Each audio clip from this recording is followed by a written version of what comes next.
Hey guys!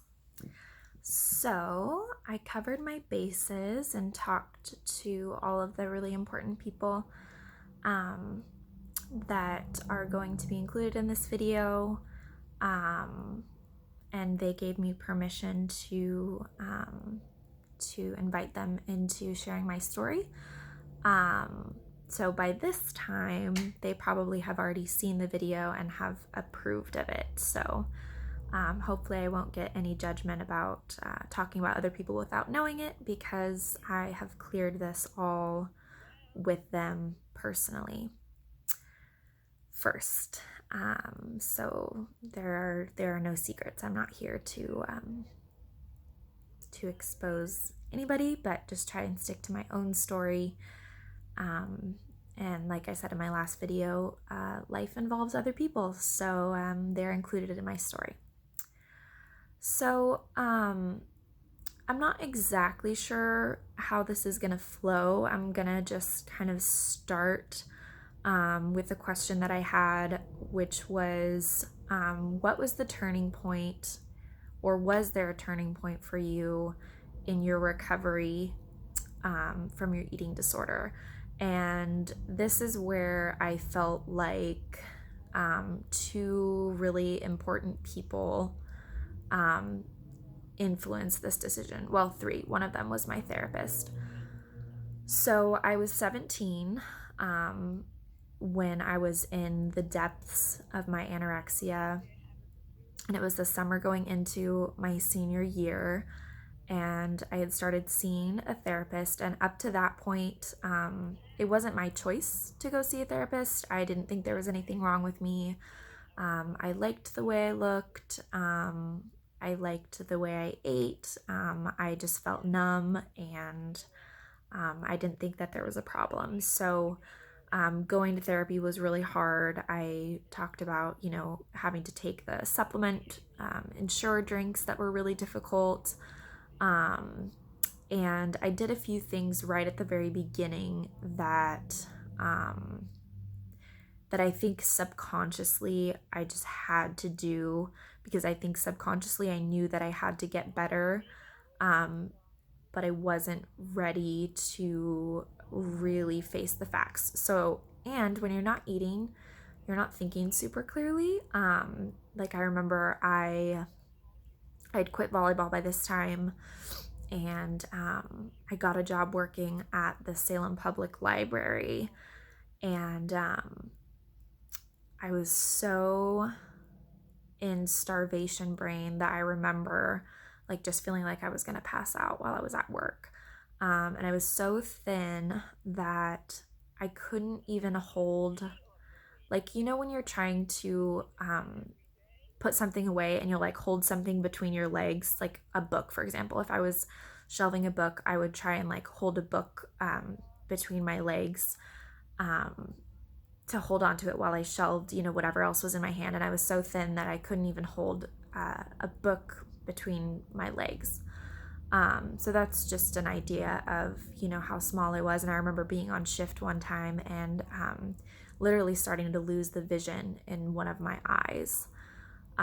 So it really, really got to that point of being so nutrient deprived that I really wasn't thinking a lot of the time. I was in pure survival mode. So, a turning point for me was a huge decision to end a relationship that I had been in since like the 7th grade. And I was going to be a senior in high school, and this person was my first love. We were gonna get married, like, we were in it. And I think this was one of those things that was just autopilot for me. One day I told him to come over, and not that our relationship had been perfect. I think with my, getting sicker, it was really confusing for both of us, and we were young and we didn't really know what was going on. So it wasn't like it was perfect, but I just invited him over one day, and I just ended the relationship. I don't even remember what I said. I just remember ending it, and that was that. And I didn't really feel anything at the time. I don't think I cried. I think I was just completely numb. And what I think in retrospect I was doing was just trying to remove all the stressors in my life so that I could just get well.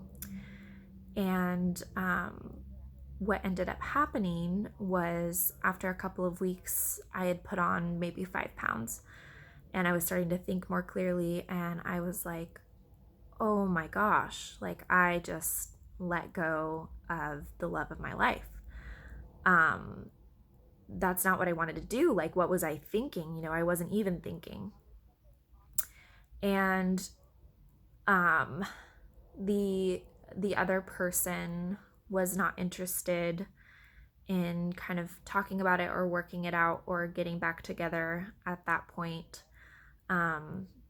And I had to come to terms with the fact that that person was no longer a part of my identity, that person was no longer a huge part of my life. I didn't have that huge connection, and it felt like losing a limb. I remember walking into my senior year of high school, and it was the very first day since like the 8th grade that I ever walked into school by myself, because he was always there. We were always together. And along with breaking up with him, I also cut off a lot of my friendships.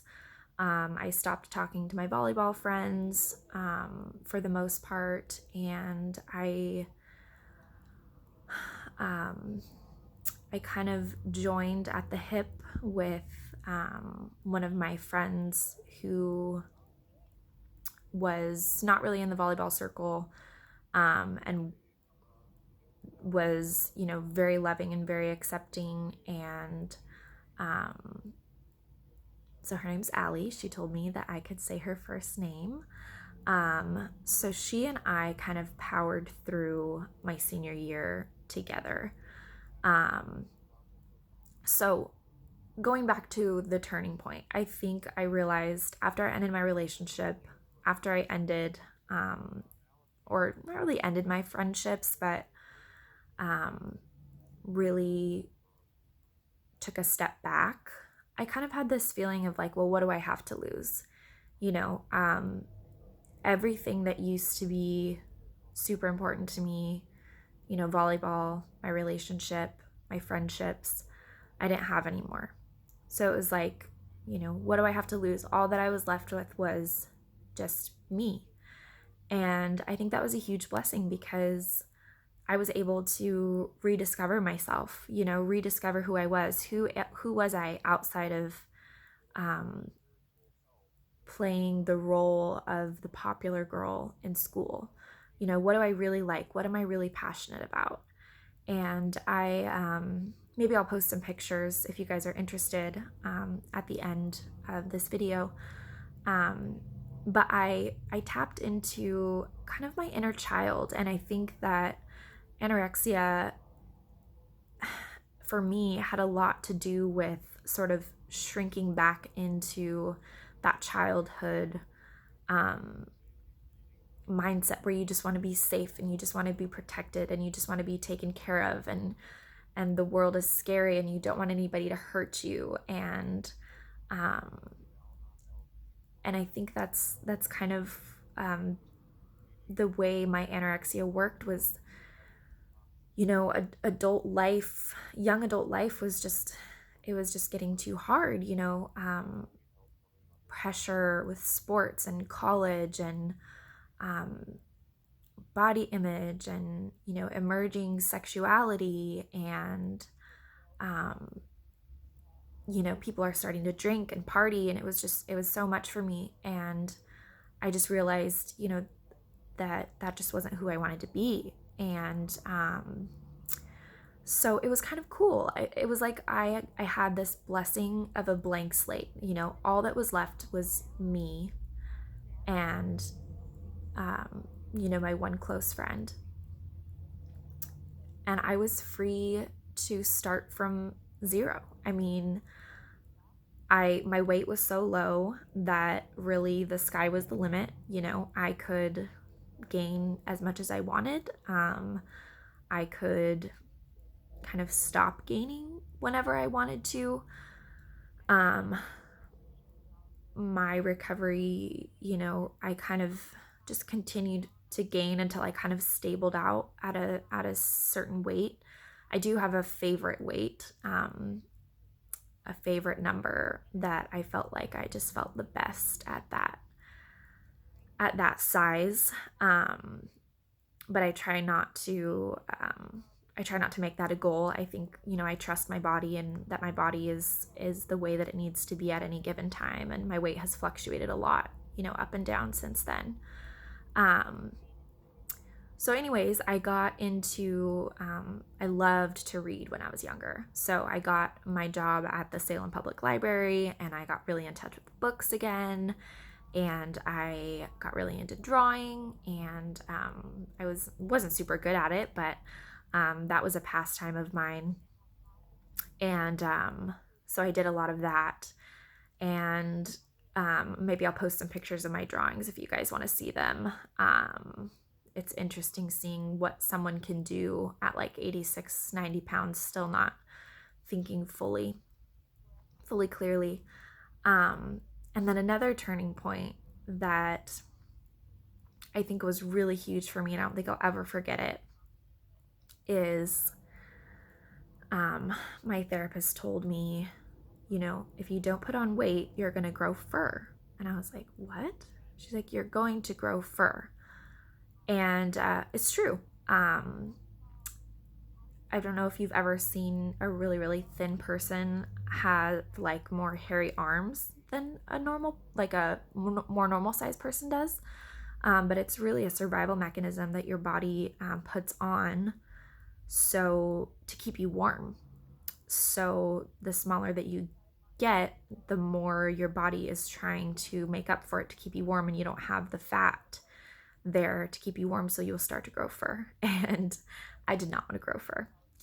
And so that was a really big turning point. And I think I'm going to stop there. I don't know how helpful this was or how much sense that it made. But before I go off on another trail, I'm just going to leave that here. And I will continue to respond to your guys' questions. I know I didn't get to talking about motherhood, but this is kind of just a hefty, slow process. So I'm just really trying to, get it all organized in my head. I did want to make a recommendation, and I think that it would be so fun to have like some sort of virtual watch party or even in person if anybody wants to. But there's an amazing eating disorder movie on Netflix called To the Bone with Lily Collins as the main character, and I just love it. I think it's so beautiful. And if you are interested in learning more about anorexia or just want to watch a really good movie, I would definitely recommend that. So feel free to continue commenting, and I still have some other topics I want to cover, but that's what I have for you guys today. And if any thoughts come up or any more questions come up, just let me know, and we can talk about them. Thanks.